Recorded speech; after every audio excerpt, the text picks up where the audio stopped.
నమస్తే. ప్రస్తుతం మనతో పాటు సీనియర్ జర్నలిస్ట్ భరద్వాజ్ ఉన్నారు. ఆయనతో మాట్లాడదాం. నమస్తే సార్. నమస్తే సార్, రాజ్ తరుణ్, మాల్వి మల్హోత్రా, లావణ్య ఈ ముగ్గురు కేసులో ఇప్పుడు మా అసోసియేషన్ ముందు లావణ్య ఒక నిరసన చేయబోతున్నారు అని చెప్పేసి తెలుస్తుంది. ఎలా ఉంటుందంట సార్ అసలు ఈ కేసు సమసిపోతుందంటారు? అంటే తను బాంబే వెళ్ళింది, ఆల్మోస్ట్ ప్రపంచం అంతా మర్చిపోతున్న దశ. అవును. ఆ మధ్య గొడవ అయిపోయింది, తర్వాత ఎవరి పనుల్లో వాళ్ళు యాక్టివ్ అయిపోయారు. అతని సినిమాలు 2 రిలీజ్ అయిపోయినాయి. ఇప్పుడు ఇంకొక సినిమా రిలీజ్కి ఉంది. అంటే అతని సినిమా రిలీజ్కున్న ప్రతి సందర్భంలోనూ ఈ గొడవ ఏదో జరుగుతోంది. నిన్న బాంబే వెళ్ళి మాల్వి మల్హోత్రా అపార్ట్మెంట్ దగ్గరికి వెళ్ళి గొడవ చేసింది ఆవిడ. ఆ వీడియోస్ బయటకు వచ్చినాయి.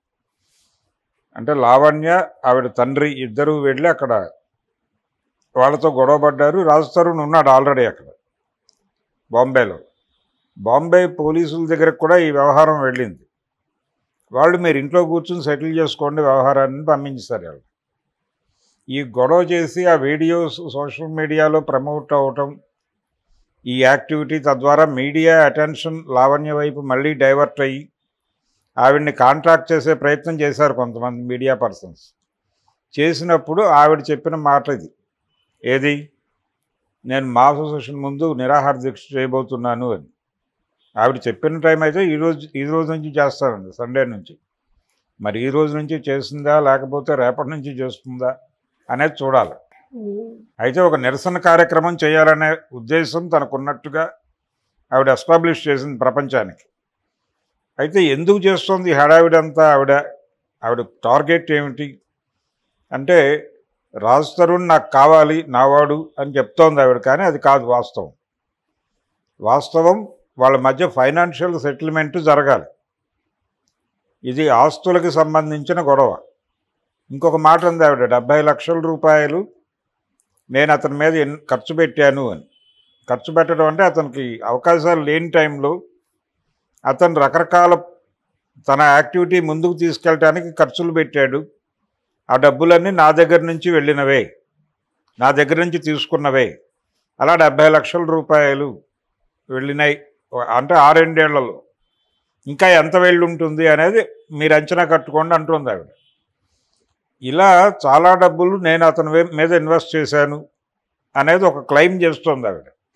దాంతోపాటు వీళ్ళిద్దరూ కలిసి ఉన్నటువంటి టైంలో కలిసి ఏదైనా ఎక్వైర్ చేసుంటే, ఏదైనా ప్రాపర్టీ ఎక్వైర్ చేసుంటే, ఆ విల్లా కావచ్చు మరొకటి కావచ్చు, ఆ ఎక్వైర్ చేసినటువంటి ప్రాపర్టీస్లో ఈవిడికి రావాల్సినటువంటి వాటాకి సంబంధించిన గొడవ కూడా సెటిల్ కావాలి. అంటే ఫైనాన్షియల్ వ్యవహారాలు సెటిల్ అయితే ఈ ఇష్యూ సమసిపోతుంది తప్ప అప్పటిదాకా ఈ గొడవ నడుస్తుంది. ఆల్రెడీ ఆవిడ ఒక కేసు ఫైల్ చేసింది అతని మీద. వాళ్ళు ఛార్జ్ షీట్ ఫైల్ చేశారు. ఆ కేసులో యాంటిసిపేటరీ బెయిల్ తీసుకుని బయట ఉన్నాడు అతను. ముందస్తు బెయిల్ తీసుకుని బయట ఉన్నాడు తప్ప కేసు ప్రొసీడ్ అవుతుంది. అతను ముందస్తు బెయిల్లో ఉన్నంత మాత్రాన కేసు లేకుండా పోదు. దానిలో ఛార్జ్ షీట్ పెట్టారు. ఆ ఛార్జ్ షీట్లో చాలా క్లియర్గా వాళ్ళు అక్కడ లోకల్ వాళ్ళని అడిగాం, మేము వీళ్ళిద్దరూ కలిసి ఉన్నమాట వాస్తవమే అని చెప్తున్నారు అని ఒక విట్నెస్గా కొంతమందిని నమోదు చేసినట్టుగా కనిపిస్తోంది. అయితే కలిసి ఉన్నామని ఇద్దరూ అడ్మిట్ చేస్తున్నారు. అతను 7 ఏళ్ళు అంటున్నాడు, ఈవిడ 11 ఏళ్ళు 12 ఏళ్ళు చెప్తోంది ఈవిడ. కానీ కలిసి ఉన్న మాట వాస్తవాన్ని ఇద్దరూ అడ్మిట్ చేశారు కాబట్టి అది పెద్ద గొడవ కాదు. కానీ ఇది ఫైనాన్షియల్ సెటిల్మెంట్కి సంబంధించిన గొడవే, ఆర్థిక లావాదేవీ. ఈ ఆర్థిక లావాదేవీకి సంబంధించి వాళ్ళిద్దరినీ కూర్చోబెట్టి, ఇప్పుడు ఎలాగో ఆవిడ ఛాంబర్ ముందో మా అసోసియేషన్ అక్కడే ఉంది, ఛాంబర్లోనే ఉంది. ఛాంబర్ ముందు కనుక ఈవిడ సీరియస్గా ఒక నిరసన కార్యక్రమం మొదలు పెడితే కనీసం ఇండస్ట్రీ పెద్దలైనా కూర్చోబెట్టి ఇది ఫైనాన్షియల్ డిస్ప్యూటే అని చూసి, ఆవిడ ఫైనాన్షియల్ డిస్ప్యూట్ని సెంటిమెంటల్గా సెటిల్ చేయాలని చూస్తోంది. అందుకని కూర్చోబెట్టి నీకేం కావాలి, అతను నీతో ఉండను అంటున్నాడు, సో అతను వదిలిపెట్టేయి, నీకేం కావాలో చెప్పు అని సెటిల్ చేసేసి పంపించేయటం బెటర్. కోర్టు అయినా రేపు కోర్టులో అయినా అదే అడుగుతారు ఆవిడని, ఏం కోరుకుంటున్నావు నువ్వు అని. అతనికి ఇష్టం లేకుండా బలవంతంగా ఇతనితో ఉండటాన్ని కోర్టు కూడా సమర్థించదు. అతను ఉండటం కాదు ఆవిడ డిమాండు, ఆవిడ మనసులో ఉన్న మాట అతని నుంచి తనకు రావాల్సినటువంటి ఫైనాన్షియల్ బెనిఫిట్స్ వచ్చేలాగా చెయ్యండి అని అడుగుతోంది ఆవిడ అందరినీ. అది క్లియర్ అయిపోతే సెటిల్ అయిపోతుంది వ్యవహారం. అప్పటిదాకా ఇది అప్పుడప్పుడు ఇలా నడుస్తూనే ఉంటుంది. ఈ డ్రామా అనుకుంటే డ్రామా అనుకోవచ్చు, ఏదైనా అనుకోవచ్చు. ఆవిడకి ఇది కాంట్రిబట్ కండిషన్ కూడా కావచ్చు. అంటే అతను వెళ్ళిపోతున్నాడు బయటికి, తొందరగా సెటిల్ చేసుకోవాలి అనే ఆతృత అమ్మాయికి ఉండటంలో తప్పేం లేదు. ఆ ఆతృతతో ఇలాంటి యాక్టివిటీస్ అన్నీ చేస్తోంది.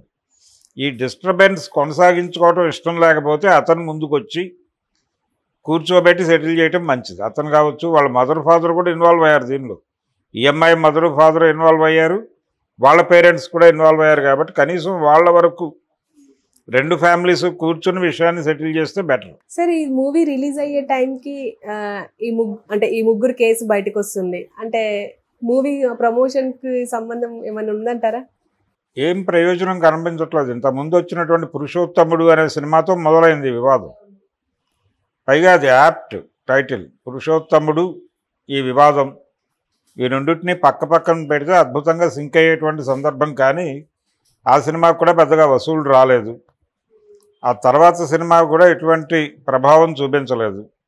బాక్సాఫీస్ దగ్గర ఎటువంటి ప్రభావం చూపించలేదు ఆ సినిమా. రెండు సినిమాలు డిజాస్టర్లుగానే మిగిలాయి. ఇప్పుడు ఇంకో సినిమా రాబోతోంది. ఈ సినిమా ఎలాంటి ప్రభావం చూపిస్తుందో చూడాలి.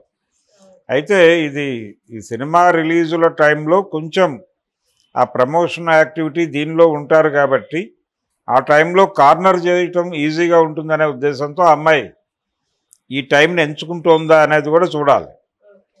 ఈ టైంని ఎంచుకోవడం వెనకాల ఆవిడ వ్యూహం ఏదో ఉండుంటుంది. ఇదంతా డబ్బులకు సంబంధించిన వ్యవహారం, ఆస్తులకు సంబంధించిన గొడవ.